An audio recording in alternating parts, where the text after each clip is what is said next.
안녕하세요. 내년 봄쯤 결혼식을 올리기로 하고 한참 결혼 준비 중이에요.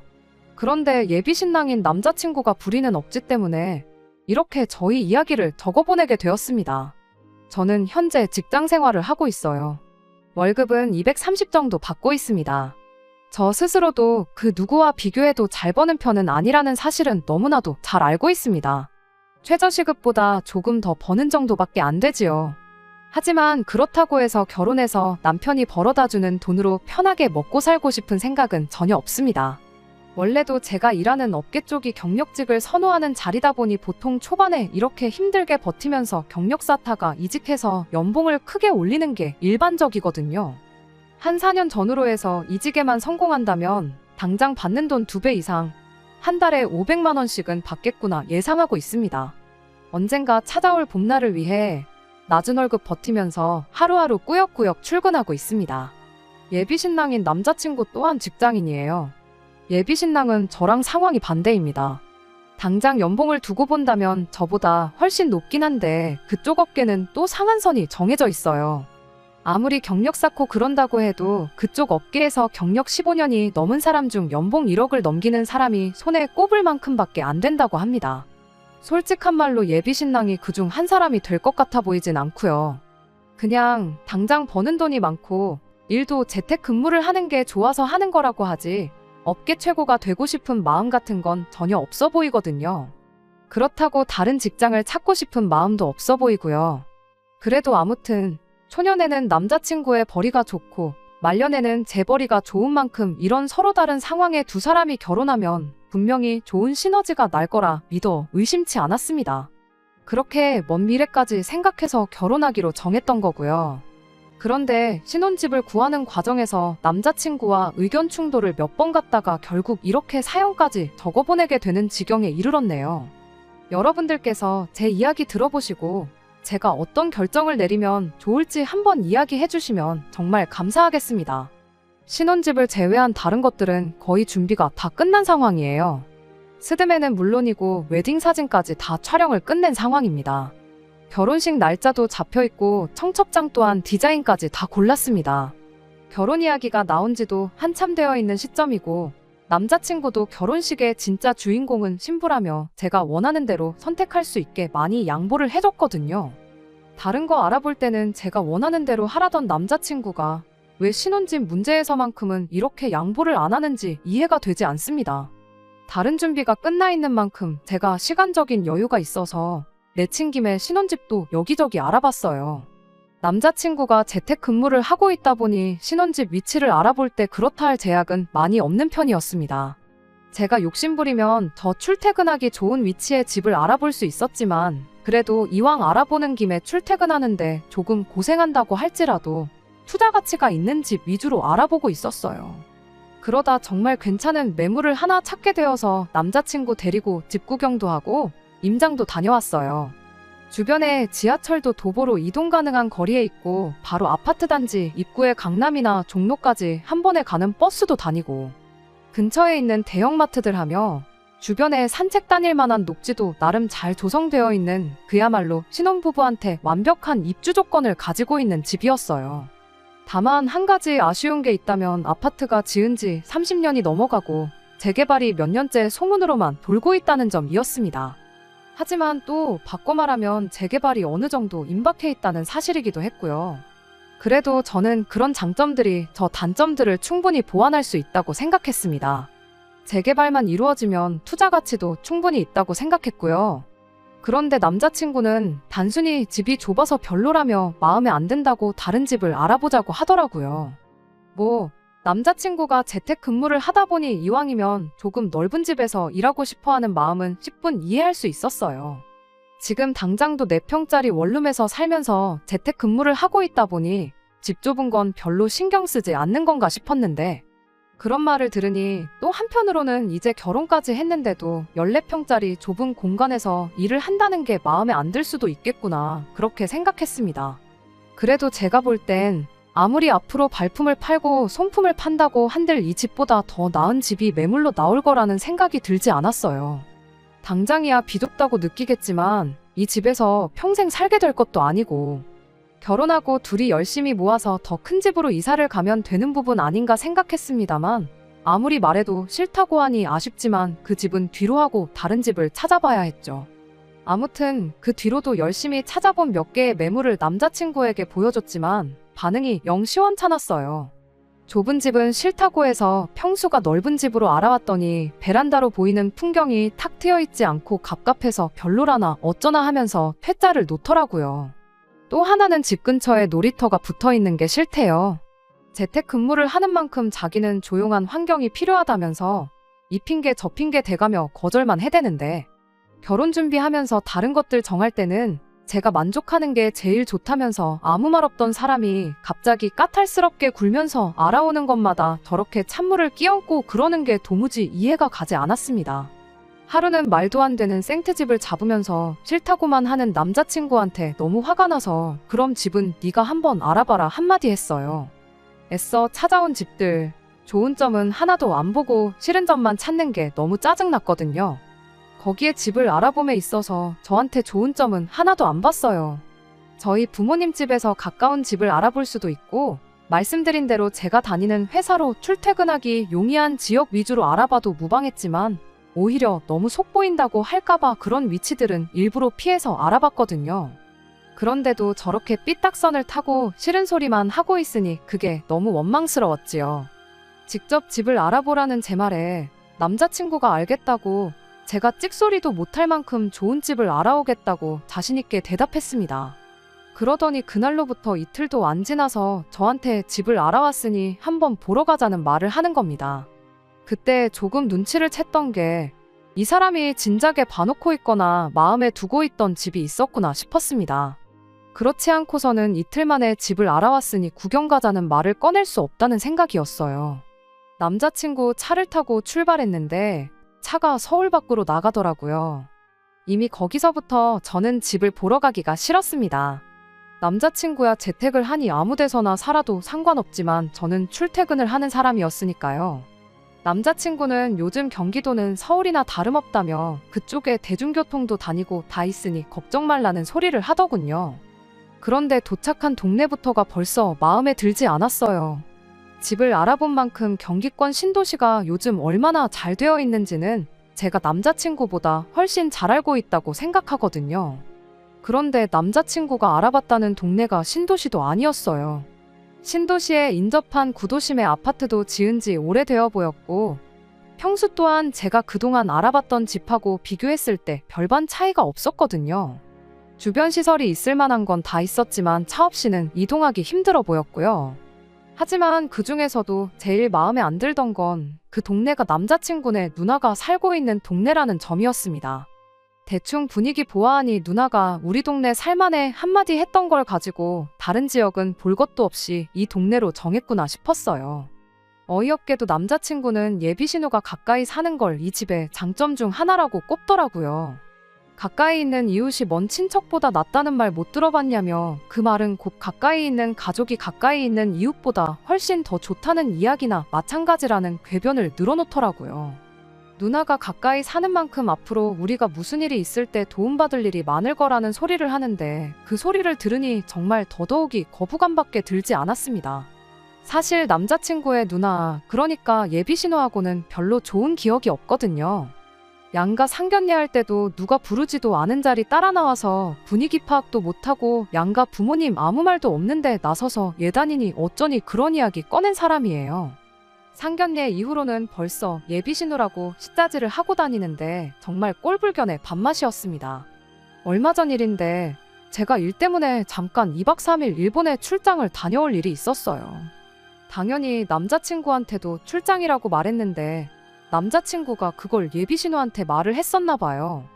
난데없이 저한테 연락이 오더니 일본에를 간다고 들었다며 시간 되면 자기 필요한 것 좀 사다 줄 수 있냐고 묻더라고요. 솔직히 내키지는 않았지만 일 마치고 잠깐 짬내서 굳이 예비신우께 아니라 주변 사람들 챙겨주려고 쇼핑을 다녀올 계획은 있었거든요. 그래서 일단은 알겠다고, 하지만 일하러 가는 것이니만큼 못 싸울 수도 있다고 했죠. 그런데 필요한 거라고 적어준 걸 보니 기가 차서 웃음도 안 나오더라고요.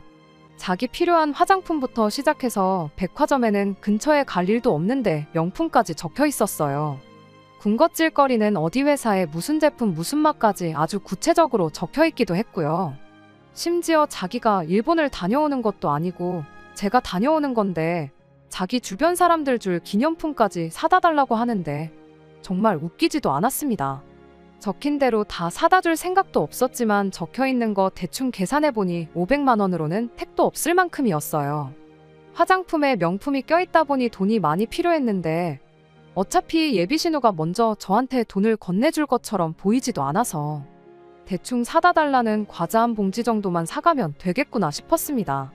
아니나 다를까 일하느라 바빠서 막상 뭐 사러 돌아다닐 시간이 안 됐어요. 마지막 날에 부랴부랴 이것저것 다 파는 잡화점 들러서 주변 사람들 줄 선물 사러 들어갔죠. 다행히 예비신우가 사다 달라던 과자를 거기서 팔길래 그거 하나는 건져올 수 있었네요. 그리고 공항면세점에 마침 신우가 이야기했던 화장품 매장이 있길래 화장품까지 살 수 있었어요. 이 정도면 제가 충분히 할 수 있는 만큼 이상을 했다고 생각했는데 막상 예비신우는 못 사올 것 같으면 사온다는 말을 하지 말지 사람 잔뜩 기대하게 만들어 놓고 이게 뭐냐는 식으로 저를 원망하기 시작했어요.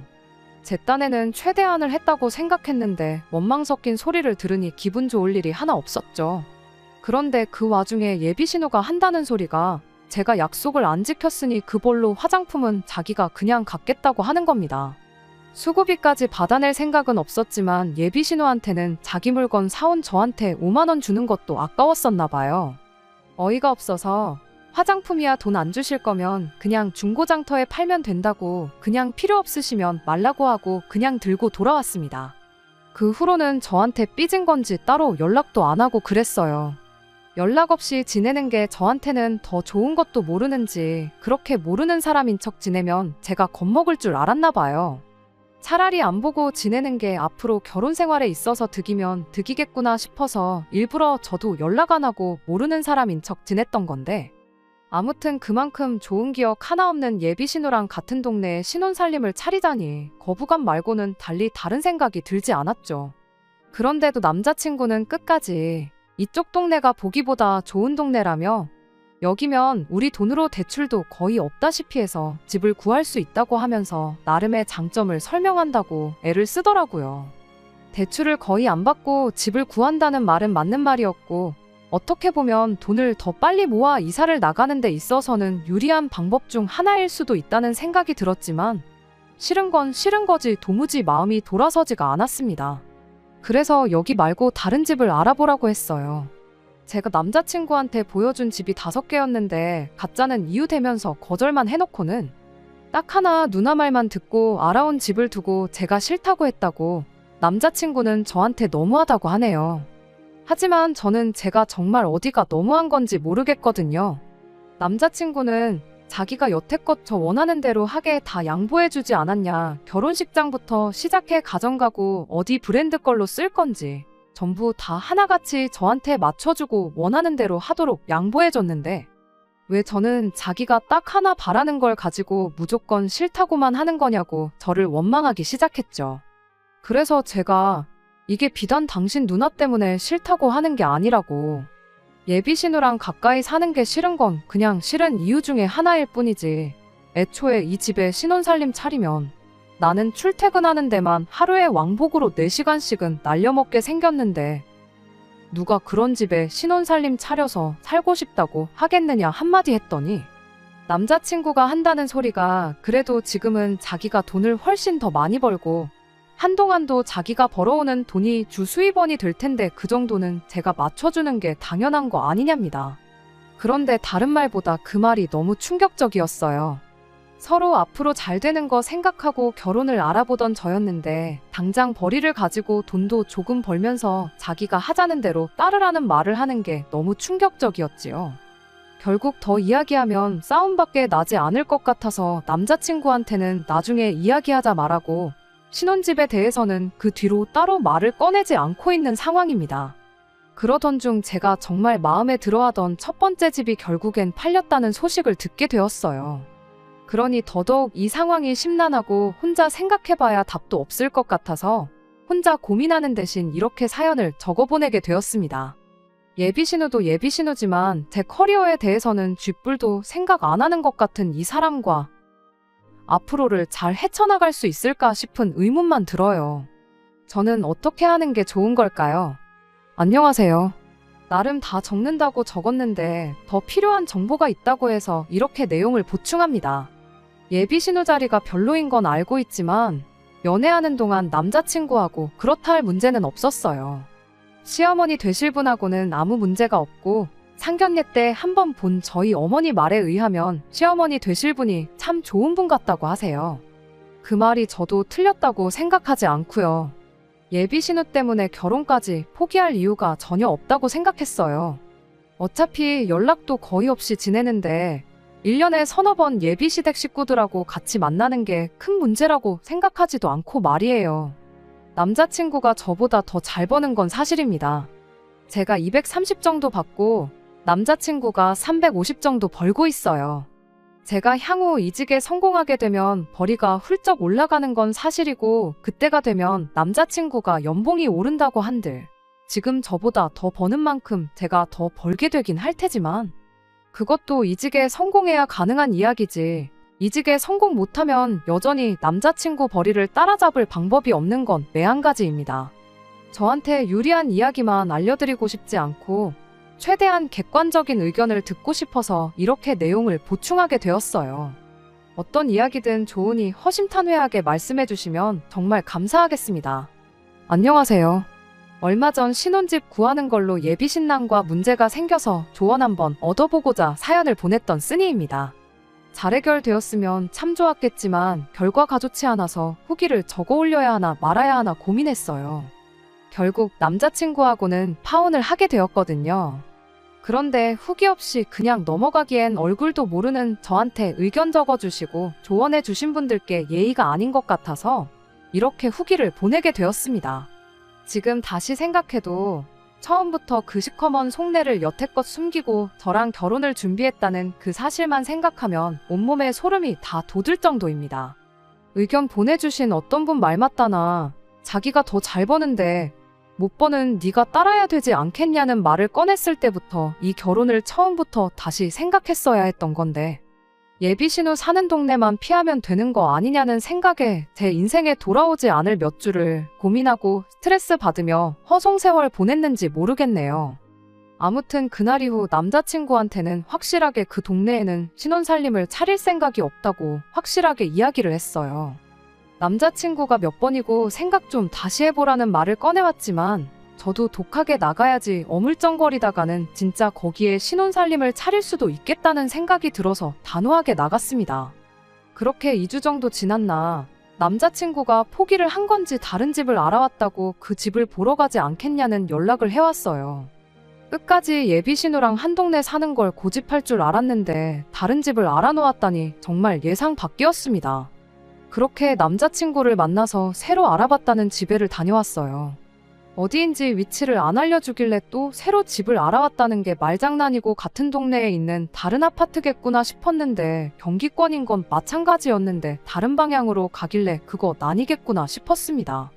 그런데 역시 그 집까지 가는 과정이 좋지만은 않았어요. 안 그래도 제가 출퇴근 문제를 이유 삼았는데도 불구하고 예비 신우 사는 동네보다 더 깊은 곳으로 들어가기 시작했으니까요. 고속도로에 터널 몇 개를 지나가는데 이런 동네에 살았다간 출퇴근은 다 했구나 싶었습니다. 그런데 남자친구가 자꾸 서울까지 대중교통으로 1시간밖에 안 걸리고 근처에 지하철역도 있다고 자꾸 고집을 부리더라고요. 찾아보니 서울까지 전철로 1시간 거리는 거짓말은 아니었어요. 문제는 역까지 가는데 걸리는 시간, 그리고 배차 시간 같은 건 전혀 고려하지 않은 시간이었다는 게 문제였지요. 열차 간 배차 시간도 길고 왕복으로 4시간 걸리는 건 마찬가지였거든요. 그런데 남자친구가 자꾸 그 집에 가보면 마음이 달라질 거라면서 구경이라도 한번 해보자고 막무가내로 그 집에 저를 데려갔어요. 데려간 집은 비교적 신축의 아파트였어요. 차 없으면 주변에 아무것도 없다고 봐도 무방한 그런 위치에 투자 가치라고는 눈꼽만치도 없는 그런 집이었습니다. 다만 주거 환경만큼은 단연코 으뜸이라고 해도 무방할 정도였어요. 공기 좋지, 집 깨끗하지. 무엇보다 베란다에서 보이는 탁 트인 전경은 서울 아파트 숲에서는 절대 볼 수 없을 만큼 무릉도원이나 다름없었습니다. 심지어 평수도 50평이 넘었고 꼭대기층이라서 위로 2층, 옥탑 개념으로 보너스 공간도 있었어요. 남자친구 하는 말이 이 2층을 자기가 일하는 공간으로 꾸미면 딱 좋겠다고 하더라고요. 2층 공간도 통창의 뷰가 엄청 좋았습니다만 역시나 너무 남자친구가 자기 혼자만 생각한 이기적인 선택이라는 건 변함없었어요. 재택근무하는 자기한테만 좋은 거지 결국 제 커리어는 눈꼽만큼도 생각하지 않는다는 소리잖아요. 그렇지 않고서야 이렇게 먼 곳에다 신혼살림을 차릴 생각을 하겠나요? 그런데 남자친구는 자꾸만 아파트 광고 전단지를 보여주면서 여기 적혀있는 것 좀 보라고 서울까지 1시간이면 간다는데 뭐가 문제냐며 어깃장을 부리기 시작했습니다.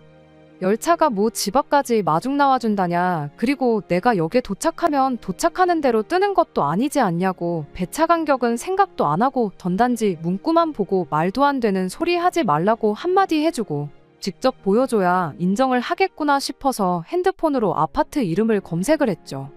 그런데 그때까지는 그냥 엄청 외진 곳에 있어서 집값이 우리 예산만큼 되는가 보다 했는데 집값부터가 어마무시하더라고요. 그리고 2층 보너스 공간이 있는 만큼 다른 매물에 비해 가격도 높은 편이었고요. 그래서 서울까지 걸리는 시간을 보여주는 것보다 집값부터 짚고 넘어가는 게 맞겠구나 싶었죠. 그리고 남자친구가 애초에 처음부터 예비 신우집 근처에 신혼집을 구하자고 했던 이유를 알게 되었어요. 남자친구가 말하길 사실 이 집에 우리만 사는 게 아니고 같이 살 사람이 있다는 이야기를 하더라고요. 애초에 둘이서 보너스 공간이 있는 50평 집에 사는 것부터가 말이 안 되지 않았냐고 하면서 예비 신혼애랑 같이 돈을 합쳐서 이 집을 살 예정이라는 겁니다. 어차피 이 집이나 그 집이나 누나네가 하는 가게에서 그렇게 먼 거리가 아니고 자기도 재택근무를 하다 보니 이렇게 탁 트이고 공기 좋은 곳에서 일을 하는 게 일하는데 더 효율도 좋다는 거예요. 남자친구한테 자꾸만 누나랑 가까이 살 생각에 정작 중요한 걸 놓치고 있는 것 같은데 왜 자꾸 결혼해서 같이 살 사람인 나를 빼먹고 당신만 생각하느냐 따져 물었습니다. 내가 미쳤다고 내 출퇴근 거리를 늘려가면서까지 예비신우 근처에서 혹은 예비신우랑 한 집에서 살겠냐고요. 그랬더니 남자친구가 짜증을 내면서 그까짓 거 돈 얼마나 버는 직장이라고 미련을 갖고 있냐고.